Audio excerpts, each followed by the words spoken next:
Di tengah gemuruh dunia yang penuh dengan berbagai isme, di antara tumpukan buku teori dan retorika politik, pernahkah kita benar-benar berhenti dan bertanya, apa sebenarnya yang membuat sebuah pandangan hidup bukan sekedar tulisan indah, melainkan sesuatu yang benar-benar hidup dan membumi? Mari kita masuk ke dalam sebuah ruang perenungan bersama. Bayangkan sebuah ide besar, sebuah visi menyeluruh tentang alam semesta, manusia, dan kehidupan. Ini seperti sebuah kompas yang sangat megah. Jarumnya menunjukkan arah mutlak, kemana hidup ini seharusnya berjalan. Inilah yang disebut mabda atau ideologi. Namun, coba bayangkan, kamu memiliki kompas paling canggih di dunia yang menunjukkan arah utara dengan sempurna. Tetapi, kamu tidak memiliki peta. Kamu tidak tahu jalan setapak mana yang harus dilalui, bagaimana menyeberangi sungai, atau mendaki gunung untuk sampai ke tujuan yang ditunjukkan kompas itu. Kompas itu akan menjadi benda mati yang indah, namun tak berguna dalam perjalanan nyata.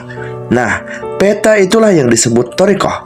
Ia adalah metode, cara, jalan praktis. Tanpa peta yang jelas, kompas hanyalah filsafat yang melayang di awan. Tanpa thoriqah, mabda hanyalah mimpi indah yang terperangkap dalam lembaran-lembaran buku. Ia tak akan pernah menyentuh bumi, memecahkan masalah real, atau mengubah sudut jalan sekalipun. Lalu, apa yang membuat kompas atau ideologi itu bisa dibuat? Apa porosnya? Landasannya adalah akidah, sebuah keyakinan dasar yang menjadi pondasi bangunan pemikiran.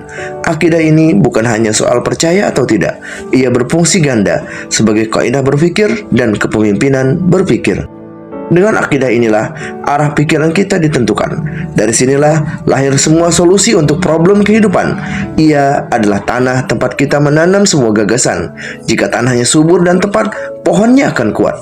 Jika tanahnya tandus atau salah lokasi, pohon akan mati sebelum berbuah.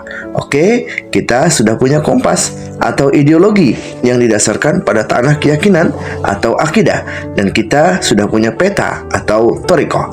Apakah ini sudah menjamin kita berada di jalan yang benar? Belum tentu. Kebenaran sebuah ideologi tidak diukur dari lengkapnya tidak petanya atau megah tidaknya kompas. Indikator kebenarannya terletak pada akidah itu sendiri. Apakah landasan berpikir ini benar atau salah? Karena dari sanalah segala sesuatu bermula. Lalu, bagaimana kita mengenali akidah atau kaidah berpikir yang benar? Ia harus selaras dengan dua hal. Pertama, sesuai dengan fitrah manusia. Ia mengakui adanya suara hati yang paling dalam, pengakuan akan kelemahan, kerinduan pada Sang Pencipta, kebutuhan pada Yang Maha Mengatur. Ia selaras dengan naluri beragama yang ada dalam diri setiap manusia. Kedua, dibangun berdasarkan akal, bukan berdasarkan materi semata, bukan pula kompromi yang serba tengah-tengah. Akidah yang benar harus bisa dipertanggungjawabkan secara logis, rasional, dan koheren. Ia tidak meminta kita untuk menanggalkan akal sehat, justru menggunakannya untuk mencapai keyakinan. Jadi, sebuah ideologi yang hidup dan benar bagaikan sebuah perjalanan yang utuh. Ia membutuhkan kompas yang jelas atau ideologi yang benar. Kompas itu harus berdiri di atas tanah keyakinan yang kokoh dan benar atau akidah yang benar. Dan ia harus dilengkapi dengan peta perjalanan yang detail dan praktis atau thoriqah. Tanpa peta, kompas hanyalah teori. Tanpa kompas yang berdiri di tanah yang benar, peta bisa menyesatkan ke jurang yang keliru. Mari kita merenung. Pandangan hidup apa yang kita pegang hari ini? Apakah ia hanya kompas indah di rak buku?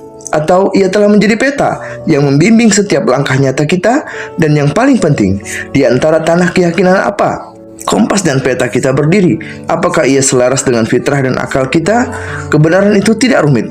Ia seringkali sederhana, logis, dan menyentuh sisi terdalam kemanusiaan kita.